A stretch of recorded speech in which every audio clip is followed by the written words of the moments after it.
किसी ऑब्जेक्ट में अगर एनर्जी है तो कैसे वर्क होती है? कोई ऑब्जेक्ट जिसमें एनर्जी है तो वो दूसरे ऑब्जेक्ट पर फोर्स लगा सकता है।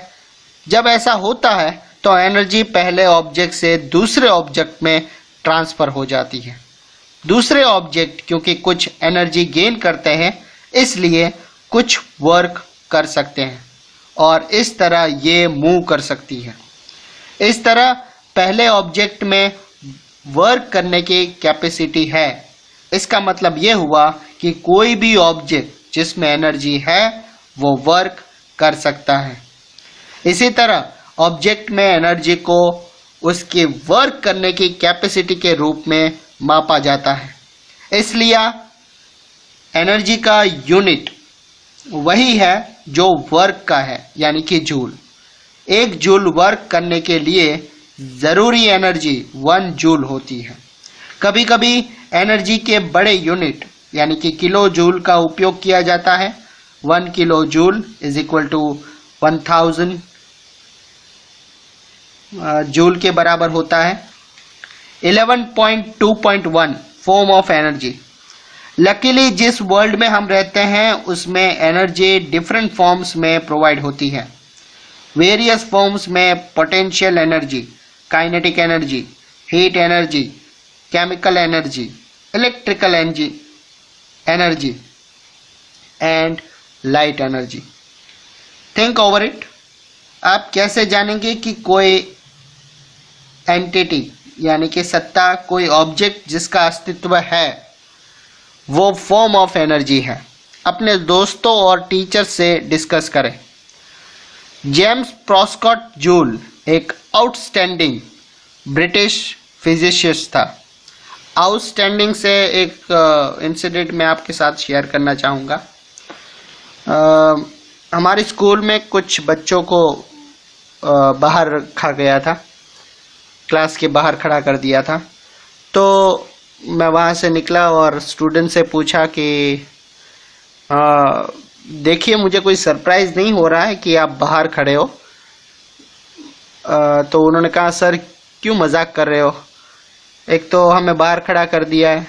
फिर मैंने कहा नहीं नहीं ऐसी कोई बात नहीं है, because you are outstanding student. जिसको समझ में आया उसके लिए थैंक यू। तो जेम्स प्रोस्कॉट जूल एक आउटस्टैंडिंग ब्रिटिश फिजिसिस्ट थे। वो अपने इलेक्ट्रिसिटी एंड थर्मोडायनेमिक्स के रिसर्च के लिए फेमस हुए। उन्होंने इलेक्ट्रिक करंट के हीटिंग इफेक्ट के बारे में फॉर्मूला बनाया। उन्होंने एनर्जी कंजर्वेशन लॉ को वेरीफाइड किया और हीट के मैकेनिकल इक्विवेलेंट की वैल्यू को खोज निकाला। एनर्जी एंड वर्क के यूनिट का जो जूल है उन्हीं के सम्मान में, उनका जो नाम है, यूनिट का जो नाम है वो जूल, उन्हीं के सम्मान में रखा गया है। तो सबसे पहले एनर्जी पढ़ते हैं, kinetic energy. 11.2.2 kinetic energy. Activity 11.6।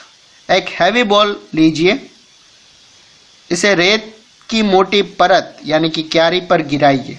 गीली रेत की सतह अच्छा वर्क करेगी। बॉल को रेत पर लगभग 25 सेंटीमीटर की ऊंचाई से गिराइए। बॉल रेत में एक डिप्रेशन यानी कि गड्ढा बना देती। इस एक्टिविटी को 50 सेंटीमीटर, 1 मीटर या 1.5 मीटर तक की ऊंचाइयों से बार बार गिराकर कीजिए। इंश्योर कीजिए कि सभी गड्ढे अच्छी तरह से दिखाई दे। बॉल को गिराने की हाइट के अनुसार सभी गड्ढे पर निशान लगाएं। उनके डेप्थ यानी कि गहराई को कंपेयर करें। इनमें से कौन सा गड्ढा सबसे ज्यादा गहरा होगा, कौन सा गड्ढा सबसे ज्यादा स्वेलोएस्ट यानी कि कम गहरा होगा, और ऐसा क्यों हो रहा है। बॉल ने किस कारण से गड्ढा बनाया। Discuss and एनालिस।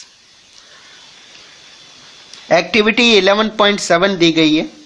फिगर 11.5 के अनुसार एपरेटस यानी कि टेक्निकल इक्विपमेंट सेटअप कीजिए। एक नॉन मास वुडन ब्लॉक को ट्रॉली के सामने किसी कन्वेनियंट यानी कि सुविधाजनक फिक्स डिस्टेंस पर रखिए। पैन पर एक नॉन मास रखिए जिसके ट्रॉली मूव करे। ट्रॉली आगे चलती है और वुडन ब्लॉक से टकराती है। टेबल पर एक ब्लॉक पर इसी तरह लगाइए कि ब्लॉक से टकराने के बाद ट्रॉली वहीं रुक जाए। ब्लॉक डिस्प्लेस्ड हो जाता है। ब्लॉक के डिस्प्लेसमेंट को मापिए। इसका मतलब हुआ कि जैसे ही ब्लॉक ने एनर्जी ली, ट्रॉली के द्वारा ब्लॉक पर वर्क किया गया। यह एनर्जी कहाँ से आई? पैन पर रखे मास को बढ़ाकर इस एक्टिविटी को दोबारा कीजिए। किसी सिचुएशन में डिस्प्लेसमेंट ज्यादा हुआ, वो चेक कीजिए। किस सिचुएशन में किया गया वर्क ज्यादा होगा। इस एक्टिविटी में मूविंग ट्रॉली वर्क करती है। हैंस इसमें एनर्जी है। इट पॉजेस एनर्जी, इसमें ऊर्जा है। अ मूविंग ऑब्जेक्ट वर्क कर सकती है।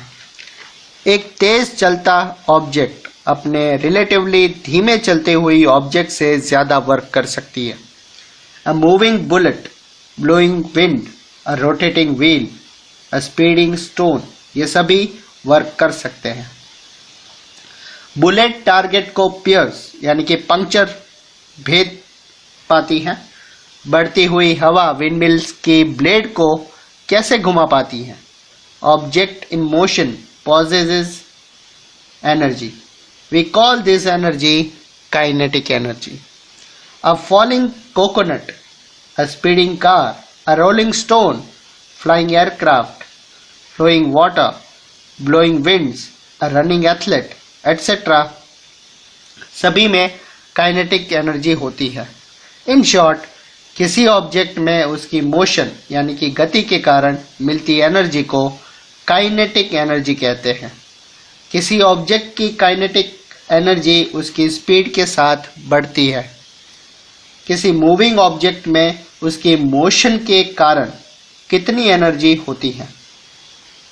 बाय डेफिनेशन हम कह सकते हैं कि किसी सर्टेन वेलोसिटी से मूविंग बॉडी की काइनेटिक एनर्जी उस बॉडी पर वेलोसिटी को प्राप्त करने के लिए किए गए वर्क के बराबर होती है।